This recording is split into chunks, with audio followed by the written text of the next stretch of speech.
Bem, bom dia a todos.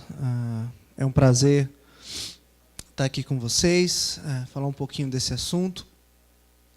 Meu nome é Abraão, eu sou gerente de monitoramento das relações entre prestadoras. Nossa gerência está vinculada à Superintendência de Competição da Anatel. E a nossa área ela é responsável... Ok, obrigado. A nossa área ela é responsável por toda a parte de atacado do setor de telecomunicações, incluindo todos os contratos envolvendo empresas do setor de telecomunicações, de interconexão a uso de infraestrutura passiva, e também cuidamos de toda a parte de contencioso, né, as reclamações administrativas, as arbitragens, as mediações, toda essa parte fica na nossa gerência ali. Uma área nova que surgiu após a reestruturação da agência, que ocorreu em abril do ano passado, e a principal atribuição da nossa área, na prática, se resume na implantação do Plano Geral de Meta de Competição, que foi um regulamento feito pela agência em 2012, que é uma regulamentação que nós chamamos de estruturante. Então, eu vou falar um pouquinho aqui hoje sobre as possibilidades para pequenas empresas de telecomunicações no que diz respeito ao atacado, oportunidade de negócio para vocês. Então, eu vou falar aqui basicamente um pouco do PGMC, que ele estrutura as relações entre os agentes do setor de telecomunicações, ele recria as relações entre esses agentes. Vou falar um pouquinho do SNOA, que é um sistema definido pelo PGMC como sendo uma plataforma de negociação de insumos de atacado. E vou falar de alguns produtos constantes em toda essa modelagem, que, no meu entendimento, são interessantes e aderentes às necessidades dos provedores de internet. E também, no final, vou falar de alguns desafios e algumas questões para frente que envolvem as relações entre os agentes. O PGMC ele trata dos agentes de telecom, então a gente está falando de telecom com telecom, mas os mesmos gargalos e as questões existentes dentro intrasetor de telecomunicações existem com outros setores. Para falar de energia elétrica, você tem a questão dos postes. Você poderia também falar um pouquinho da relação com o pessoal de conteúdo, como foi falado aqui, que é uma questão também. Então, são desafios que existem no quesito atacado, e quando a gente fala atacado, é tudo aquilo que um prestador de varejo precisa comprar ou adquirir na cadeia de valor para prestar o serviço final. Então, quando a gente está falando de atacado, existe o atacado intra-telecomunicações e o atacado entre setores, que é uma abordagem que começou a surgir mais ou menos de um ano para cá, e que a gente pode falar enquanto desafio também ao final para vocês. E ao final a gente pode abrir para discussões. Vamos falar então um pouquinho do PGMC, não sei se todos conhecem esse regulamento, então eu vou fazer uma pequena recordação do que diz essa regulamentação. A cadeia de valor da oferta de banda larga, e eu peguei esse como exemplo, mas o PGMC ele trata da cadeia de valor de todos os produtos, de todos os serviços. Se você pensar numa empresa verticalmente integrada, uma empresa que ela atua em todos os segmentos, ela teria lá a conectividade internacional, toda a parte de negociação internacional, de insumos ela tem, toda a parte de transporte doméstico e transporte nacional, roteamento nacional, toda a rede de longa distância e as rotas, né, toda a infraestrutura de longa distância, ela detém toda a parte local ou regional, e aí falando um pouco mais de redes metropolitanas, também com ela, e toda a rede de acesso local, o que a gente chama de última milha, né, a rede de acesso ao cliente final, também de sua propriedade. Então, ela é uma empresa verticalmente integrada, ela tem toda a cadeia de valor no seu controle. E se você for pensar em empresas concorrentes não totalmente integradas, uma empresa ela pode deter apenas a parte local ou metropolitana, ou ela pode ter a parte de longa distância e não ter a parte de acesso. Ambas empresas, então, se desejarem ofertar o serviço completo de varejo, que nós chamamos, ele teria que realizar contratos com uma empresa verticalmente integrada ou com uma outra empresa que não necessariamente é verticalmente integrada, mas que você vai, no mercado de atacado, tentar adquirir esses insumos. Se é que você, então, não vai construir, dado que você deseja atuar na oferta de banda larga. E onde entra o PGMC? Basicamente, o que se observa na oferta de telecomunicações é uma situação que nós chamamos de escada de investimento. Uma empresa entrante, uma empresa que não atua, que está entrando no mercado, ela não vai se tornar uma empresa verticalmente integrada da noite para o dia, muitas vezes nem é esse o objetivo dela, por questões econômicas, um conjunto de aspectos. E o que nós observamos? Que a promoção da competição está justamente relacionada às condições de entrada, dado o tipo de natureza da empresa potencialmente concorrente. E aí o conceito de escada de investimento é justamente relacionado a... Geralmente a empresa começa a atuar muito como uma revendedora, ou seja, com pouco infraestrutura privada, e aí ela vai galgando novos degraus nessa escada. Sendo que o último insumo que geralmente dificilmente ela vai ter 100% dela é o que nós chamamos de infraestrutura passiva. Dificilmente uma empresa vai ser tão integrada a ponto de ter todos os dutos, todos os postes, todas as galerias e todas as torres de sua propriedade. Então, quando ela começa comprando praticamente toda a cadeia de valor, e no final ele ainda continua comprando parte da sua infraestrutura passiva. Então, qual que é a lógica do PGMC?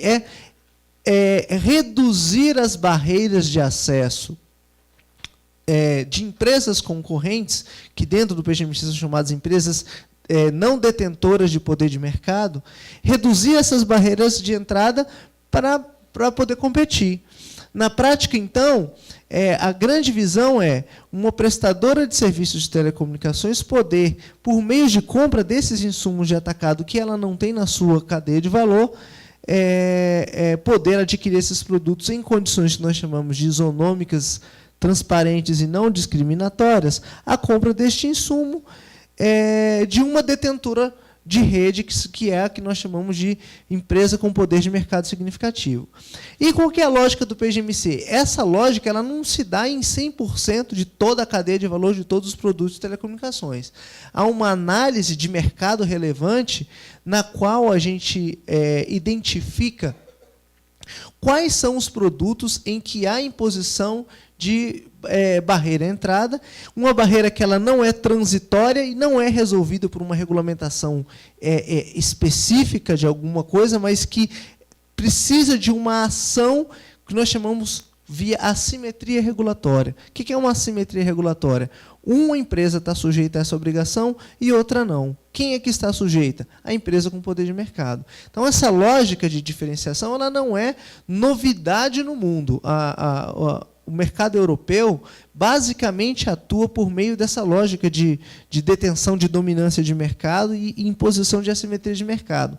O que ocorre é que, no Brasil, por uma questão do tamanho do Brasil e das complexidades que existem nos diversos grupos econômicos existentes, a quantidade de empresas com poder de mercado significativo é grande, e a quantidade de empresas sem poder de mercado significativo também é muito grande. O que faz com que você, apenas, por exemplo, colocar uma obrigação para a concessionária, por exemplo, você pensa, vou pegar a concessionária local, vou pegar a Oi, não, vou colocar todas as obrigações exclusivamente sobre a Oi, que é o que acontece, por exemplo, na Europa. Você pega o incumbente tradicional e coloca as assimetrias apenas sobre ele. Isso no Brasil não funcionaria, por quê?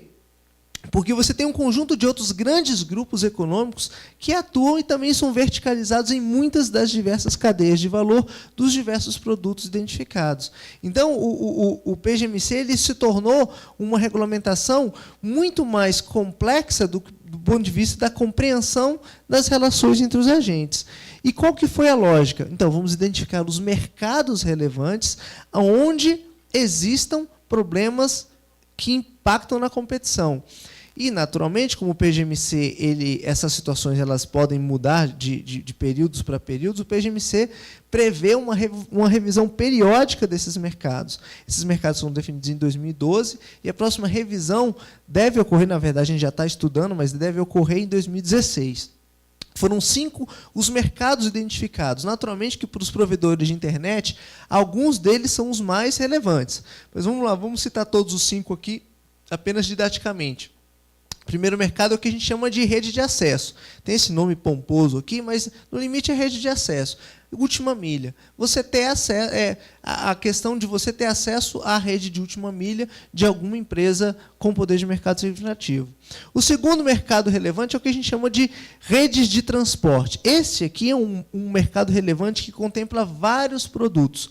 É até uma discussão nossa, que muito provavelmente na próxima revisão nós vamos desmembrar esse mercado aqui em 2 ou 3 mercados, mas que na primeira versão do PGMC, o mercado de transporte foi considerado, então, toda a infraestrutura de rede de transporte, e aí você pode ser desde uma linha dedicada até um trânsito IP, por exemplo, está aqui dentro. Um outro mercado relevante, roaming nacional, basicamente para telefonia móvel. Terminação em redes móveis, que é o que nós chamamos da interconexão com redes móveis, com redes de telefonia móvel. Por que o mercado de terminação móvel entrou e o de terminação fixa não entrou? Justamente pela análise de mercado relevante, entendeu-se que havia um problema competitivo relacionado a redes móveis que não havia nas redes fixas. Eu até posso depois explicar para vocês, mas não creio que seja o principal objeto nosso aqui. E é o mercado de infraestrutura passiva, que basicamente a gente está falando aqui de dutos, condutos, torres, etc. E aí, quais foram as empresas com poder de mercado significativo em cada mercado?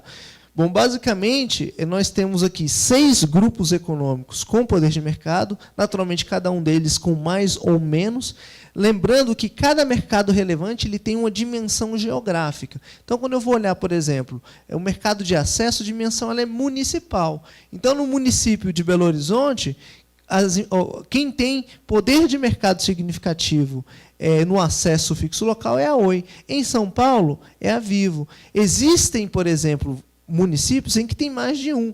Em São Paulo, por exemplo, eu acho que a NET e a Telefônica são detentores de poder de mercado significativo no mercado de acesso. A mesma coisa no mercado de transporte.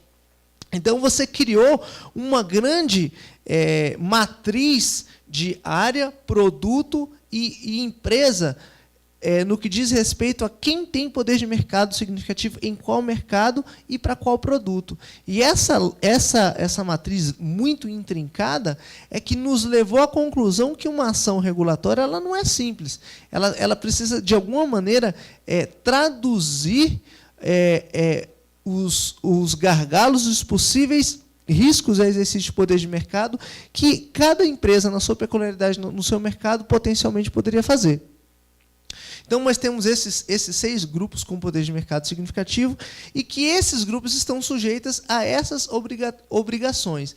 Basicamente, o PGMC criou 2 obrigações para todos os detentores de poder de mercado significativo em todos os mercados.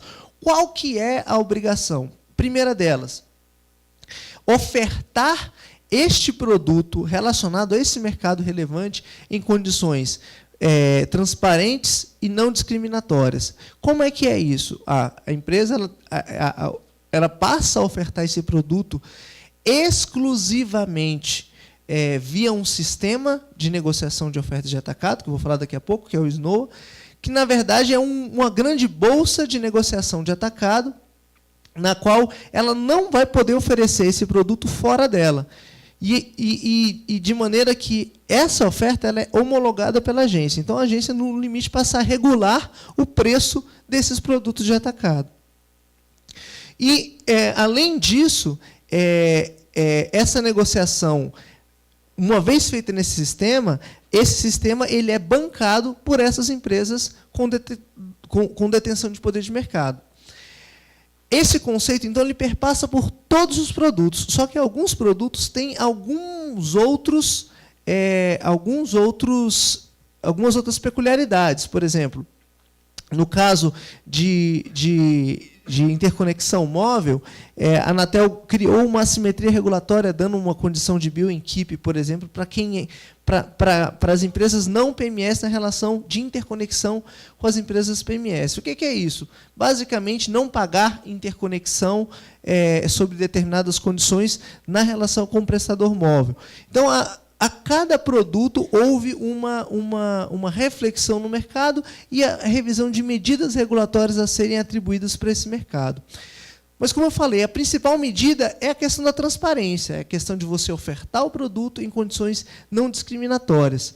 E aí vem o que nós chamamos do Sistema de Negociação de Ofertas de Atacado, que é o SNOA, que é essa grande plataforma que dá a transparência e que operacionaliza todo esse mecanismo traduzido pelo PGMC.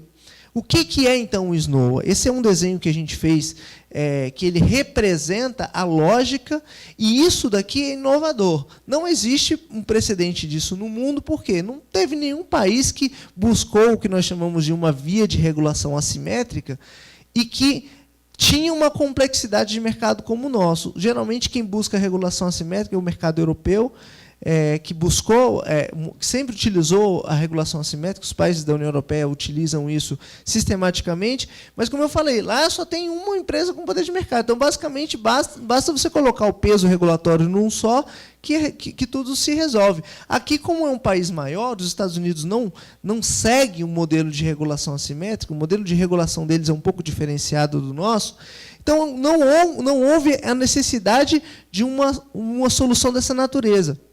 E qual foi a solução que nós encontramos? A criação de um sistema de negociação de oferta de atacado centralizado, onde todos esses insumos de atacado que eu citei para vocês são isonomicamente negociados por meio das empresas com poder de mercado. Então, o que o PGMC obrigou? Que as empresas com poder de mercado tivessem bases de dados de atacado, sincronizados com uma base centralizada, onde esses insumos de atacado são negociados com as empresas sem poder de mercado significativo. Tudo isso sob uma supervisão da Anatel, sobre um monitoramento constante de todos os contratos. Então, 100% dos contratos de atacado desses produtos são disponibilizados e ficam abertos para a agência para poder averiguação e monitoramento constante nas relações. Então, todos os pedidos relacionados a esses produtos de atacado estão constantes nesse sistema. Então, o que é o SNOA? É uma grande bolsa de valores de atacado, onde os insumos de telecomunicações das prestadoras com poder de mercado significativo são negociados. O que existe, então, basicamente, hoje no SNOA? Você tem o cadastro de todas as torres dos detentores de poder de mercado significativo, você tem os centros de fios, onde estão as principais centrais e infraestruturas relacionadas a esses produtos, você tem a abrangência desse centro de fios, por quê? Se você deseja adquirir uma rede de acesso, uma infraestrutura de acesso, você precisa saber se a empresa com poder de mercado tem infraestrutura disponível para algum endereço. Por exemplo, você quer contratar um unbundling para um determinado condomínio. Esse condomínio ele tem rede existente? Todo esse cadastro está no SNOA. Os pontos de troca de tráfego das empresas com poder de mercado significativo e todos os demais PTTs onde elas estão e são obrigadas a ofertar os seus produtos também estão cadastrados na plataforma. E também os seus pontos de interconexão, no caso da interconexão móvel, como eu citei. Então, qual que é a grande vantagem do SNOA? Que, além dele ser uma bolsa de negociação, ele também te dá um inventário de infraestrutura de produtos de atacado. Você conhece, então, porque dado que tudo está georreferenciado no SNOA, você tem acesso às infraestruturas existentes, o que permite, inclusive, você, de alguma maneira, checar as possibilidades de competição numa determinada área. Dada essa situação, então, por exemplo, o SNOA pode fornecer relatórios de performance nas ofertas de atacado, pode te fornecer, tanto para a agência quanto para a empresa, indicadores relacionados a um determinado provedor de atacado em relação a outro. Então, isso permite à empresa, antes de investir, ou antes de entrar no mercado, ou antes de tomar uma decisão de negócio, fazer uma avaliação, porque todas as ofertas de referência desses produtos de atacado, ou seja, o preço desses insumos, estão previamente disponíveis, o que reduz o que nós chamamos do custo de negociação. Porque uma das maiores dificuldades que havia na relação com as grandes empresas era a dificuldade de negociação, a complexidade da negociação, e isso muitas vezes inviabilizava um negócio ou o crescimento de um negócio de um pequeno provedor. E esse custo de negociação, no nosso entendimento, ele foi reduzido com a plataforma. Basicamente, então, como que esse projeto ele se dá, né? Há um grupo coordenado pela Anatel, no qual o coordenador do grupo técnico sou eu. Esse grupo ele se reúne periodicamente, basicamente mensalmente. Nós temos 2 reuniões, geralmente as nossas reuniões duram 2 dias, cada reunião, e que esse grupo ele é formado por qualquer empresa pode participar. É obrigada a participação das prestadoras com poder de mercado, e todas as outras podem participar. Quem hoje faz parte? Nós temos as empresas com PMS, as associações, a Abrint está aqui, a Abranet também está, mas eu não atualizei esse slide. A Abranet ela faz parte da governança desse sistema, inclusive. E nós, eu acho que... Espera aí, deixa eu reiniciar aqui que saiu. E, basicamente, então, nessa governança, nós temos... todos os processos técnicos discutidos nessa plataforma tratados de maneira clara. Todas as empresas que têm assento nesse grupo, que têm assento nessa governança, podem, inclusive, solicitar funcionalidades, podem questionar e podem colocar coisas dentro da nossa agenda. Nós temos um cronograma de trabalho. O sistema ele já está implementado desde setembro do ano passado. Ele já tem aí praticamente 1 ano de existência, mas nós temos já um roadmap de trabalho que vai até o fim do ano que vem de funcionalidades e um conjunto de situações orientadas ao produto. Basicamente, o sistema hoje ele está implementado numa situação que nós chamamos de... Ixi, abriu, fechou. Bom, acho que a animação não ficou legal, mas eu vou explicar para vocês aqui. Basicamente, o sistema hoje ele é uma plataforma standalone. Ele existe como um grande site de negociação. Mas as próximas fases do projeto vão chegar a uma situação em que todos os pedidos e todos os workflows, né, desenhados para o sistema vão estar totalmente integrados às plataformas das PMS. Por que isso? Cada produto tem uma realidade. Por exemplo, se você solicita um circuito, esse circuito você solicita, o pedido cai na empresa, esse pedido vai entrar na esteira interna da empresa, e o sistema faz a análise de performance, porque o sistema ele tem todos os passos até a ativação final. Só que hoje esses passos eles são tratados sem estar sistemicamente integrados à rede da empresa, aos sistemas legados das empresas. O que o Snoa vai fazer a partir da última fase, que deve estar disponível no fim do ano que vem, os sistemas legados das empresas também vão estar integrados no Snoa, de maneira que, quando, por exemplo, você fez uma solicitação de uma torre, tem que fazer um agendamento de uma vistoria, por exemplo. Todo o sistema de agendamento da empresa vai estar interconectado no Snoa. Então, vai permitir com que a gente faça análise, inclusive, de performance operacional da empresa PMS. Tudo isso já está contratado, já está em desenvolvimento, mas tem um prazo para conclusão, né? Quem é da área de TI sabe que isso não é muito trivial, esse tipo de integração, mas está previsto no nosso roadmap final. Então, hoje, o que nós temos no Snoa? Nós temos, basicamente, 40 mil torres cadastradas no sistema. Para oferta, temos aqui, isso aqui é um print do sistema de onde estão essas torres. Tem uma aqui, eu sempre gosto de olhar, falar isso aqui, que isso aqui é erro de base, né? Tem uma torre no meio do mar. O centro de fios existentes também, temos aí cerca de 30 mil centros de fios. Aqui o centro de fios. PTTs, 84 PTTs já cadastrados na base. São O que são esses PTTs? São os pontos de troca de tráfego privado das empresas PMS, sendo que alguns deles, já na última oferta de referência que nós negociamos, algumas já estão ofertando também nos PTT Metro, os diversos produtos. E aí agora, então, eu vou falar um pouquinho de alguns produtos disponíveis na plataforma e que o trabalho que nós temos visto que é o mais difícil desde que o PGMC saiu, que é o quê? Fazer o setor de telecomunicações conhecer esse mecanismo. O SNOA, por exemplo, existem cerca de 4.000 empresas provedores de acesso à internet no Brasil. Mas apenas 183 empresas estão cadastradas na plataforma para fazer aquisição de produto de atacado. Então, uma das nossas dificuldades é levar essa informação e fazer essa informação conhecida. Por quê? Bom, quando você se cadastra, tem um termo de adesão que você assina para efetuar as compras. Basicamente, a compra de insumo de atacado tem um ticket que você precisa pagar de R$15, que é apenas operacional, é uma espécie de taxa de corretagem, que apenas para de alguma maneira, ajudar no custeio operacional da plataforma.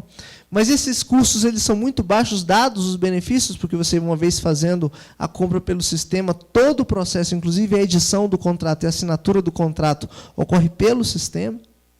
Então, no nosso entendimento, a nossa grande dificuldade é difundir essas informações, e o meu papel aqui é justamente trazer essas informações para vocês e ouvir de vocês os problemas, aqueles que já tentaram, as dificuldades que têm ocorrido, para fazer esse mecanismo andar. Então, o nosso papel aqui é fazer vocês conhecer o sistema e também os produtos. Porque há um pouco desse desconhecimento, até porque é algo novo, a agência não tem verba para fazer publicidade. Se a gente tivesse, a gente colocaria lá na propaganda do Jornal Nacional, né? Produtos de atacado no SNOA, vem aqui e compre, alguma coisa assim, mas a gente não tem. Então, a gente tem que ficar de evento em evento, a gente está buscando fazer uma estratégia de comunicação por mala direta, alguma coisa, a gente está tentando buscar isso para fazer isso ser conhecido das empresas. Então, vou falar um pouquinho dos produtos. Vou falar aqui dos produtos de rede de acesso. Então, vamos pensar. Eu não tenho última milha, ou gostaria de contratar parte da última milha de uma rede existente. Então, existem dois produtos, chamados Full Unbundle e o Bitstream. O que é o Full Unbundle? Basicamente, é a desagregação do enlace de cobre até a casa do usuário. Aquele enlace de cobre que hoje está sobre tutela da incumbente e passa a ficar sob a sua tutela. O fiozinho vem para você. Ao invés de ir para a rede dele, você coloca lá o seu DSLAM e ele vem totalmente para você. O Bitstream é um pouquinho diferente. O Full Unbundle te dá a possibilidade de negócio infindas, porque a infraestrutura vem toda para você. O Bitstream não, você compra um streaming de bits da empresa, utiliza a infraestrutura dele, mas todo o streaming vem para você. Você desagrega o streaming de bits de acordo com o pipe de velocidade que você quis contratar. Eu quero contratar 2 MB, eu quero contratar 10 MB, mas ele vem todo para você de maneira determinística. São esses dois produtos disponíveis. O que eu vou falar deles aqui? Basicamente, eu vou falar de preço. Por quê? Eu acho que é o que interessa. A cada 6 meses, as empresas têm que rehomologar as ofertas de referência. Então, a cada 6 meses, nós temos um balcão de negociação de todos os produtos com as empresas. E aí, a cada 6 meses, a gente foca em alguns produtos para tentar, de alguma maneira, trabalhar o preço ou a modalidade de oferta de acordo com aquilo que a gente vai escutando ao longo dos 6 meses dos problemas relacionados à situação apresentada. No primeiro ciclo de homologação de Bitstream, basicamente, eu coloquei aqui os 3 maiores PMS, que é a Oi, a Telefônica e a Algar. A Oi, por ser a maior concessionária, ela dividiu a sua oferta em 3 municípios.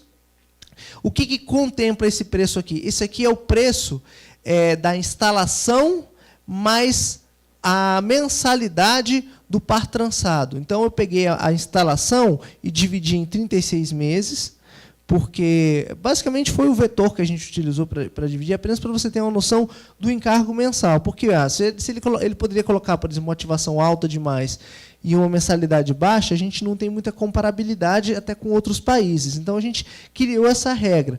Então, basicamente, você tinha um volume mínimo de 120 pares, ou seja, 120 residências contratadas, a um encargo de R$ 41. Esse preço se manteve no segundo ciclo, que foi homologado agora em julho. No caso da Telefônica, ela fez uma pequena redução no preço e reduziu o volume mínimo. Estamos falando aí, então, de um encargo de R$ 40. Você está falando, poxa, R$ 40? Mas qual que é a lógica do Phone Bundle? O Phone Bundle ele é um produto que, geralmente, a empresa adquire quando ela quer oferecer mais do que simplesmente internet. Ela quer oferecer, geralmente, telefonia e muito provavelmente, SEAC também, por meio desse produto aqui. Então, ele compra isso daqui, tem toda a possibilidade de fazer esse bundle. Então, ele tem essa orientação.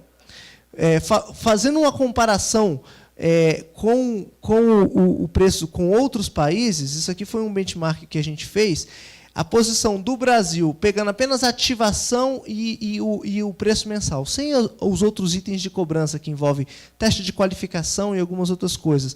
O preço do Brasil estaria aqui mais ou menos nesse quartil final aqui desses países. Um preço que nós entendemos ser competitivo.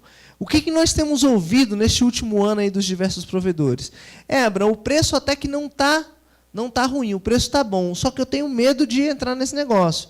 Por quê? Porque é novo, eu não sei se vale a pena entrar, e eu já entrei, já tenho o meu core business, em que eu não dependo da rede de acesso da empresa. Eu já faço a minha rede de acesso e eu quero continuar assim. Ok. O que é interessante para a agência é reduzir a barreira, porque se alguma outra empresa quiser entrar no mercado e quiser atuar nesse modelo de negócio, faz sentido.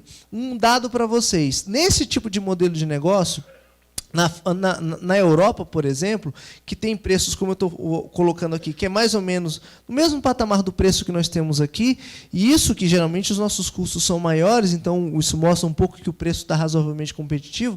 Na Europa, cerca de 10% da base de banda larga e de telefonia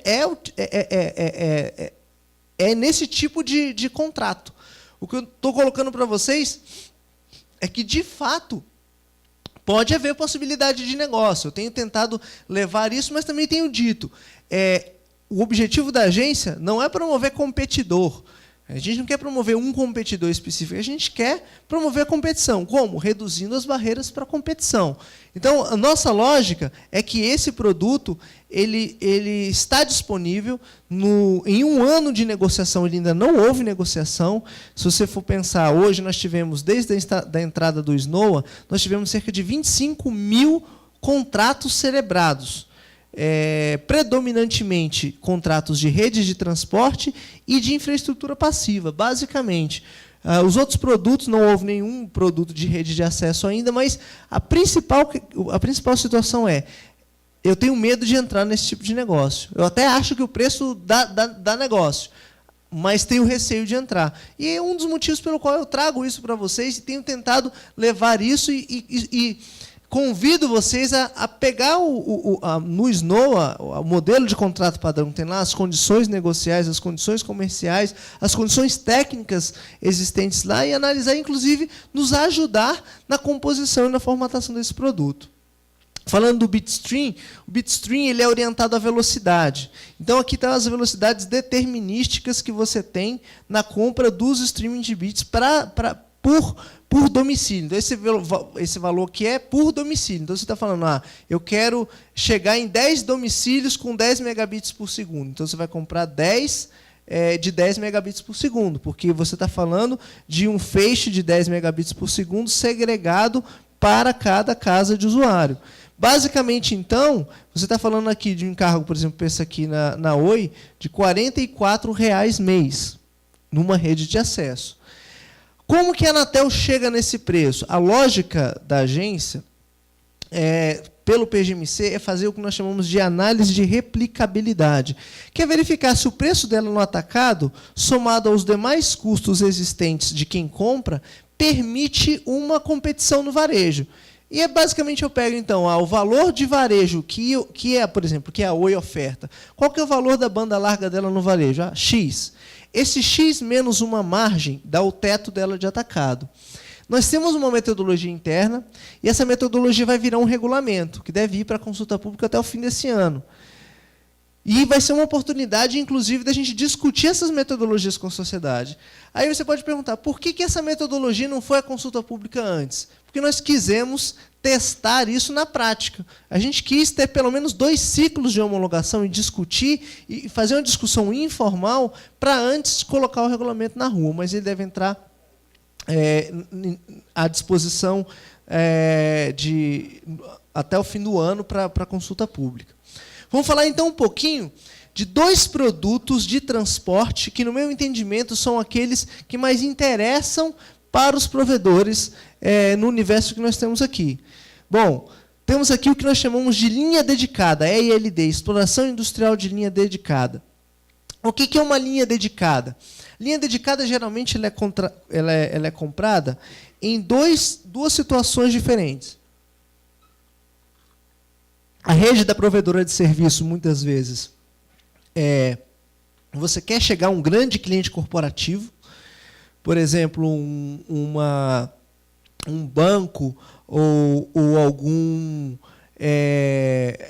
algum escritório distante, e você precisa de um tronco de rede de vários canais.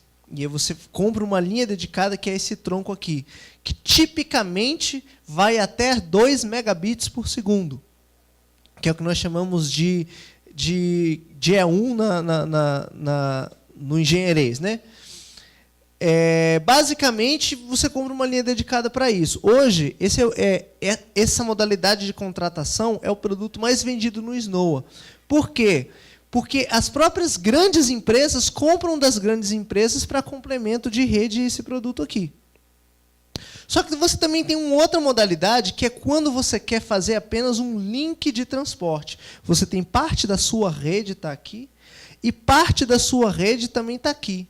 E você não tem infraestrutura para fazer a ligação dessa ponta A para essa ponta B. E você compra isso no atacado. E aí, geralmente, são links de velocidade um pouco maior. Conforme o PGMC determina, e isso é uma das coisas que nós estamos discutindo para a revisão, a obrigação das empresas, para as empresas com poder de mercado, é ofertar a natureza desses 2 tipos de link até 34 megabits por segundo o link. Isso pode falar, mas eu precisaria de velocidades maiores. É o que nós estamos analisando, as complexidades, na verdade, as questões concorrenciais envolvidas. Mas hoje, você pode comprar no Snoa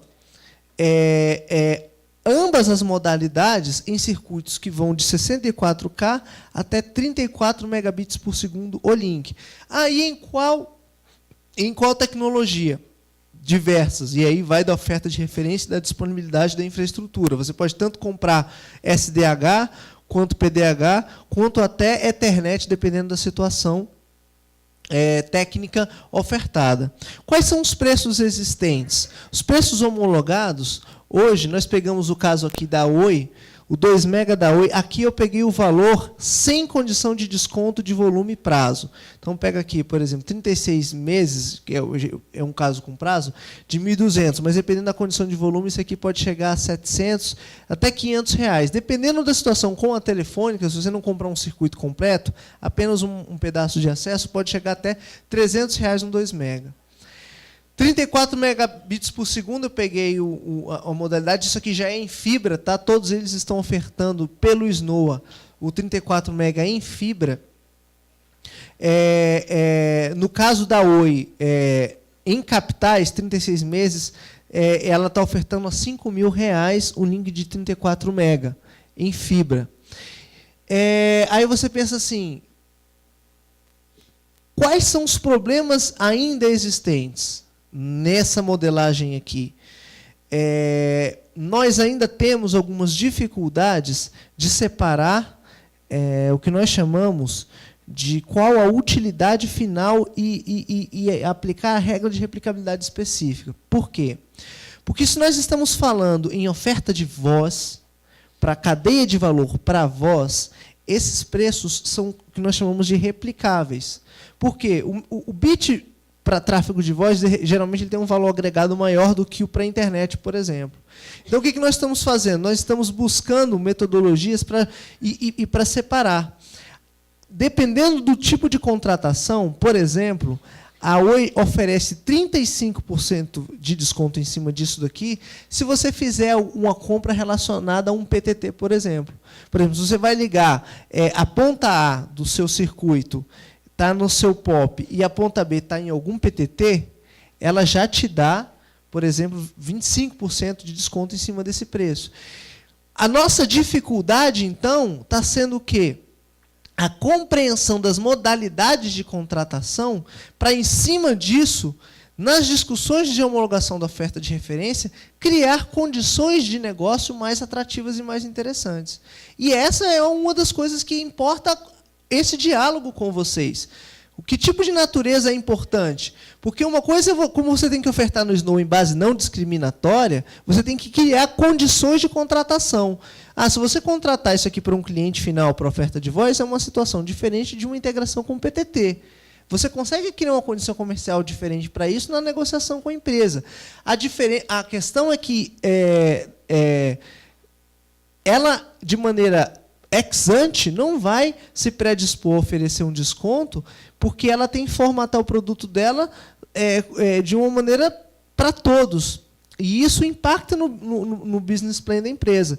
E isso é uma situação que nós temos enfrentado nas negociações. Vamos falar um pouquinho da interligação. O que é interligação no PGMC?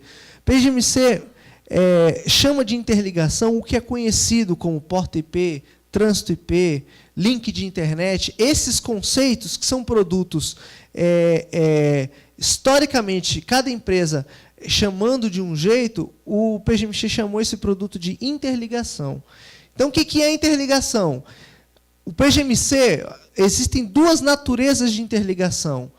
O caso que nós chamamos de interligação no PTT, que é basicamente o seguinte: a empresa tem um ponto de troca de tráfego, seja esse ponto de troca de tráfego dele ou algum outro que ele deseja ofertar, e ele diz o seguinte: se você chegar aqui no meu roteador, com a sua infraestrutura, o preço é tanto.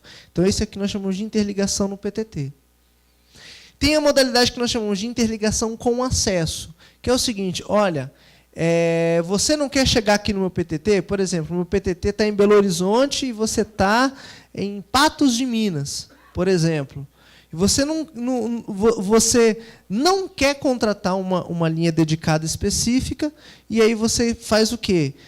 Você, então, me contrata o produto todo e eu te entrego a solução completa no seu site, por exemplo. E aqui estão mais ou menos os preços. Aqui é a média Brasil, e eu vou abrir um pouquinho da última negociação. Aqui é o preço por mega. Tá? Basicamente, eles têm ofertado entre 100 mega e 10 giga, dependendo da empresa e na situação. Aqui está a média do preço por mega. Telefônica, interligação com acesso, R$ 82,00. E no PTT, R$ 61,00 o preço do mega. Vamos pegar a Oi, porque, falando aqui em Minas, dependendo da localidade, A, B e C é tipo de municípios. C é o município mais distante que ela tiver. B são os municípios, aí você tem que olhar lá na oferta de referência. E A é o que nós chamamos, basicamente, as principais capitais. Você tem, com acesso, R$ 124,00 o valor do mega, e PTT, R$ 97,00 o valor do mega. E aqui está eu abri um pouquinho mais a oferta da Oi, tá? Porque aquilo ali era a média, né? E eu peguei aqui, por exemplo, PTT, 36 meses, o menor valor dá R$ 87,00, por exemplo. Vamos falar da Telefônica, por exemplo. A Telefônica, 1 giga no PTT de São Paulo, por exemplo, R$ 34,00 o mega. Então, há uma variação razoável em torno daqueles valores médios que eu mostrei aqui. Todos esses valores, tudo isso consta na oferta de referência da empresa. Você vai lá no site, está aberto. A oferta de referência, você não precisa nem estar cadastrado na plataforma. Ela está totalmente aberta para qualquer um ver. E aí estão os valores que você tem disponível. Aqui a gente pegou a redução de preço na oferta de referência do primeiro ciclo para o segundo ciclo. Esse em verde, foi o primeiro ciclo quando eles apresentaram para a gente o valor do mega. Isso aqui já é fruto do nosso processo de negociação com eles, que mostra as reduções no valor das ofertas de referência. E aqui foi um case que a gente mostra o quanto que o PGMC já gerou de benefício. Isso aqui era um preço médio do valor do mega na região norte do Brasil. Manaus, isso aqui é um case de Manaus, um contrato de Manaus que o valor do mega para um contrato nesse caso era 100 mega, o valor de mais de R$3.000 o mega de trânsito IP. Com as negociações, isso aqui caiu para R$96 o valor do mega. Por quê? Não, isso aqui é poder de mercado. O cara colocava lá em cima e ninguém comprava. É um dos motivos que você não tem provimento, acesso à internet no norte. Isso aqui basicamente foi a ação do PGMC que reduziu esse preço aqui. Isso daqui é um dado que a gente tinha do Telegeography até o fim de 2013, que colocava esse preço na casa aí de $20 no Brasil. Saiu um dado, eu acho que foi esses dias na internet, que colocava o preço médio do trânsito IP no Brasil na casa de $80, de R$80, eu acho, uma coisa assim. E nós pegamos e até mandamos uma retificação, uma colocação, na verdade, do caso do Brasil, que o caso do Brasil ficou sistematicamente, agora com o PGMC, abaixo da média da América Latina. E quais são os desafios que a gente tem aí para o futuro, né? Primeira coisa, quais as regras de replicabilidade devem ser aplicadas? Vamos ter que ter esse desafio de discussão com a sociedade, porque como fazer esse preço caminhar para algo ainda mais razoável dentro das necessidades. Novos produtos. Existem outros produtos que impõem gargalo? Por exemplo, ELD de velocidades maiores. Temos colocado até 34 mega. Seria razoável estender isso até 100 mega? 1 giga de linha dedicada? Existem outras empresas como PMS, ou seja, existem outras empresas dominantes nesse mercado? E como potencializar o Snow? Como potencializar o uso da plataforma? E aí uma das coisas que nós estamos fazendo agora, que está sendo desenvolvido um módulo para oferta no Snow de empresas não PMS. O que é isso? Quem atua no atacado, por exemplo, Level 3, que também vende trânsito IP e quer vender pelo Snow. A gente está desenvolvendo um módulo, esse módulo deve ficar pronto até o fim do ano, em que empresas não PMS vão vender pela plataforma também. Então, você vai potencializar as ofertas na plataforma. Nós vamos ter dentro do Snow empresas de torre, que não são só aquelas como Oi, TIM, Claro e Vivo, que são as empresas móveis que têm torre. A gente vai ter a American Towers e outras empresas que também ofertam, elas já vão começar a ofertar no Snow a partir do fim do ano. E também temos outros desafios, por exemplo, outros gargalos. Os postes, por exemplo, nós estamos negociando com a ANEEL para que isso já está bem avançado, que as empresas de energia elétrica vão ofertar os seus postes pelo Snow. Estamos começando a discutir também com a Ancine a questão da possibilidade de tentar reduzir os custos já de programação, e aí uma das possíveis saídas seria uma negociação por aqui. Ou seja, o PGMC te traz oportunidades e é uma ferramenta muito importante. A questão é que nós temos que torná-la conhecida e fazê-la cada vez mais potencializada. Basicamente, o que eu tinha para falar era isso aqui, e aí eu fico aberto aí para algumas perguntas aí de vocês. Obrigado.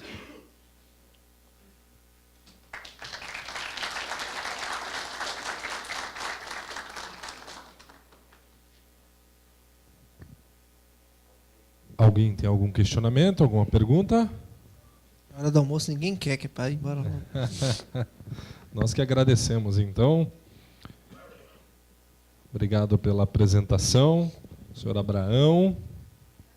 Ninguém? Ótimo. Nós vamos... Tem uma aqui. O Neves. Bom, eu queria agradecer a presença e a iniciativa que a gente acompanha há bastante tempo aí, com bastante expectativa. Eu queria só que nos desse uma noção de como é que os operadores SCM estão participando desse processo em negócios fechados. Isso tem sido relevante ainda ou ainda está muito incipiente? No meu entendimento, há um caminho ainda de conhecimento, porque muitas das vezes o provedor de SCM prefere contratar diretamente o link numa modalidade que nós chamamos que é como se fosse um contrato de SCM tradicional, e que, no meu entendimento, não traz proteção para ele. Só que, muitas vezes, por desconhecimento disso daqui, ele contrata de uma maneira que, no nosso entendimento, é até errado para nós, ensejaria até em multa para a empresa, dado que ela tem que oferecer só pela plataforma. Então, ainda é incipiente. O que eu tenho ouvido é o seguinte: poxa, o preço está legal, então eu vou começar e aí vou comprar. E aí, quando você vai vou tentar fazer o pedido, chega o corretor de vendas da Oi, da TIM, da Vivo, e fala assim: não, compra por aqui, assim, só que não tem garantia. Por que não tem garantia? Porque um contrato de atacado, você tem um conjunto de prerrogativas da regulamentação da Anatel que protege a empresa na qualidade da entrega, na questão de potencial desligamento, em um conjunto de situações que você comprar diretamente, que não pode, inclusive, um contrato dessa natureza não pode mais ser feito, mas mesmo que seja feito, ele não te dá esse tipo de proteção. Um contrato de interligação ele tem todas as prerrogativas de uma interconexão. Todas as prerrogativas de qualidade, de garantia, de segurança no relacionamento comercial. Então, no meu entendimento, isso precisa ser potencializado, gerar mais conhecimento da plataforma.